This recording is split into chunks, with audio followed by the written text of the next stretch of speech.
A lo largo de la historia, el hombre ha sentido la necesidad de superar sus limitaciones naturales.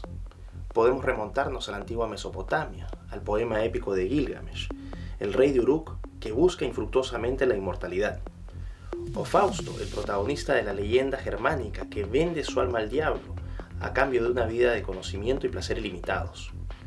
O Víctor Frankenstein, el protagonista de la novela de Mary Shelley, un joven científico que en su afán de crear un ser hermoso termina creando un engendro miserable. Pero es Friedrich Nietzsche el primero en expresar en términos filosóficos esta necesidad de superación con el concepto de Übermensch o superhombre. Al proclamar la muerte de Dios, Nietzsche nos pide ignorar las promesas de vida extraterrenales ofrecidas por el cristianismo. Está en manos del superhombre y su inquebrantable voluntad para superar sus limitaciones, el crear un nuevo sistema de valores que le permita alcanzar sus objetivos superiores. Las historias e ideas que acabo de reseñar sirven como preámbulo para hablar del transhumanismo, que es el tema del video de hoy. ¿Pero qué es el transhumanismo? El transhumanismo es una ideología, pero también un movimiento cultural que busca mejorar las capacidades físicas, intelectuales y morales del ser humano mediante aplicaciones tecnológicas. En términos lingüísticos, el poeta italiano Dante Alighieri fue el primero en utilizar el término similar a transhumanismo. En su obra Divina Comedia, de inicios del siglo XIV, Dante usa el verbo transhumanar, que significa trascender la condición humana. En términos científicos o de especulación científica, el primero en darle un significado conceptual al transhumanismo es el biólogo evolucionista británico Sir Julian Huxley, quien en 1957 aboga por la intervención directa del hombre en el proceso de evolución natural. Es interesante anotar que Julian Huxley fue hermano de Aldous Huxley, el autor de la novela distópica Un Mundo Feliz, y que también fue presidente de la Sociedad Británica de Eugenesia y primer director general de la UNESCO en 1946. Sin embargo, es durante la década de los 90, con el desarrollo de las tecnologías de información y comunicación, la expansión en el uso de Internet y los avances en ingeniería genética, que el transhumanismo comienza a consolidarse como una ideología más estructurada y elaborada. Esto deriva formalmente en la fundación de la Asociación Mundial de Transhumanismo y la Declaración Transhumanista en 1998. Entre los principales exponentes del transhumanismo se encuentran los filósofos británicos Max More y David Pearce, los filósofos suecos Nick Bostrom y Anders Sandberg, y el futurista estadounidense Ray Kurzweil, quien hoy trabaja como director de ingeniería de Google.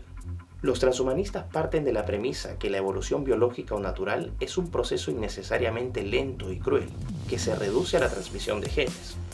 Nuestra dependencia de la lotería genética nos convierte en seres vulnerables a enfermedades, sufrimiento y vicios morales, como el odio, la venganza, la envidia, los celos, la depresión. Peor aún, nuestra genética y biología nos condenan a muerte. Los transhumanistas sostienen que no tenemos por qué aceptar este destino mortal, ya que en la tecnología encontramos un instrumento que nos permite emanciparnos de la fragilidad y finitud de la naturaleza humana. Los transhumanistas toman la posta de Julian Huxley para proponer que la evolución biológica dé paso a la evolución por diseño inteligente, no de Dios, sino del hombre. Si bien las tecnologías disponibles hoy no son lo suficientemente maduras para asumir este control, ello no impide a los transhumanistas establecer tres principios o aspiraciones básicas de su ideología. La primera de ellas es la superlongevidad.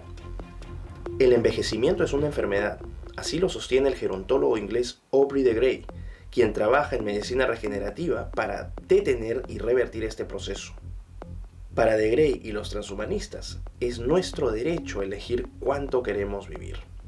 El segundo principio o aspiración es la superinteligencia. Nuestro cerebro darwiniano es primitivo y nos priva de experiencias cognitivas y sensoriales que mejorarían notablemente nuestra experiencia de vida.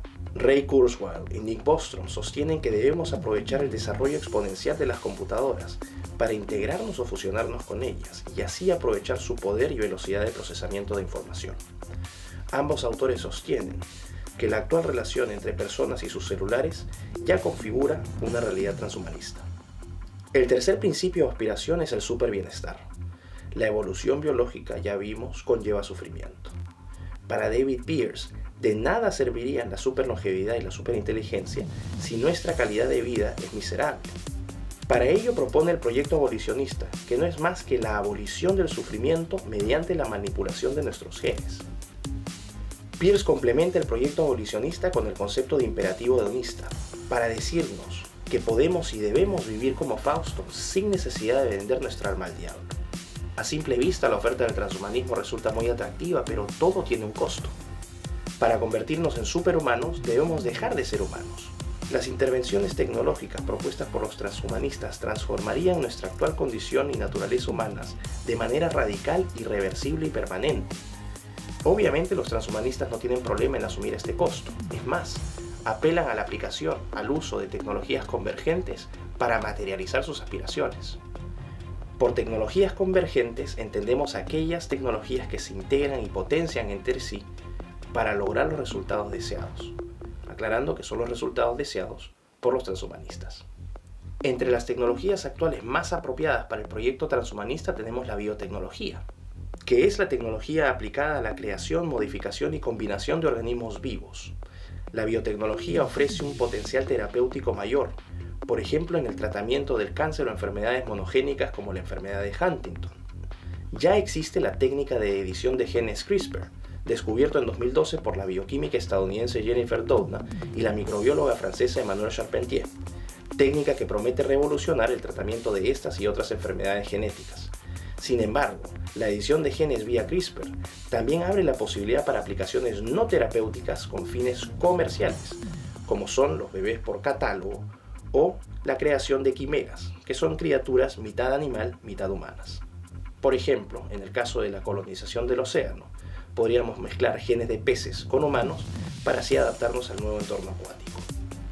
Una segunda tecnología apropiada para el proyecto transhumanista es la nanotecnología, que corresponde a la manipulación de materia a nivel atómico y molecular para la fabricación de nuevos materiales. La revolución del grafeno, material aislado en 2004 por dos científicos rusos en la Universidad de Manchester, constituye un buen ejemplo de la revolución nanotecnológica. Finalmente tenemos la inteligencia artificial, que es la tecnología mediante la cual las máquinas, especialmente los sistemas computacionales, simulan las funciones de la inteligencia humana. Los transhumanistas aspiran a que algún día las máquinas puedan aprender y pensar por sí mismas, pero también a la posibilidad de que éstas adquieran conciencia de su propia existencia. La idea de superinteligencia busca alcanzarse mediante la fusión del hombre con la computadora. Se especula que algún día, debido al desarrollo exponencial de estas tecnologías, las máquinas superarán largamente las capacidades cognitivas del ser humano y que incluso podrán forjar su propio destino. Ahora bien, si nos detenemos a reflexionar sobre las promesas del transhumanismo y los costos que debemos asumir para convertirnos en superhombres, bien podríamos concluir como Francis Fukuyama que el transhumanismo es la idea más peligrosa del mundo. Aún así, el transhumanismo es solo un proceso de transición del humano al posthumano. Por posthumano se entienden formas de vida que no requieren cuerpos, sean biológicos como los que hoy tenemos o artificiales como los que propone el transhumanismo, sino conciencias individuales que se integran para formar una superinteligencia colectiva intangible y eterna. Esta superinteligencia no habitaría en el universo, sino en un espacio nuevo, conocido como el metaverso. En el fondo, el proyecto transhumanista es otra manzana en el jardín del Edén, la transición evolutiva que promete al Homo sapiens convertirse en Homo Deus, es decir, la transición del hombre que cree en Dios al hombre que se cree en Dios.